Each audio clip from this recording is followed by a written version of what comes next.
ಕಲ್ಲುಗಳಿಗೆ ಜೀವ ತುಂಬುವ ಶಿಲ್ಪಿ ನೂರ್ ಮೊಹಮ್ಮದ್ ಸಾಹೇಬ್ ಸತ್ರಾಜ್ ಮುದ್ಗಲ್ ರವರ ಕೈಚಳಕ.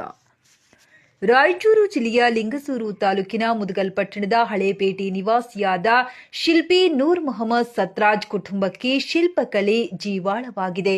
ಇವರ ಅಜ್ಜ ಮುತ್ತಜ್ಜನ ಕಾಲದಿಂದಲೂ ಬಗೆ ಬಗೆಯ ಶಿಲ್ಪಗಳನ್ನು ನಿರ್ಮಾಣ ಕಾರ್ಯ ಮಾಡುತ್ತಿದ್ದಾರೆ.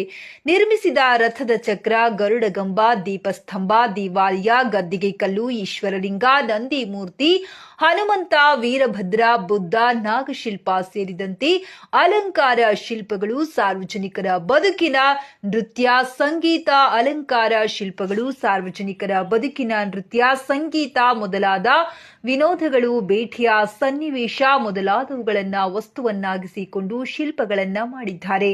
ತನ್ನದೇ ಆದ ವೈಶಿಷ್ಟ್ಯವನ್ನ ಹೊಂದಿರುವ ಇವರ ಶಿಲ್ಪಕಲೆ 20ಕ್ಕೂ ಹೆಚ್ಚು ದೇವಾಲಯದ ಕಂಬಗಳು,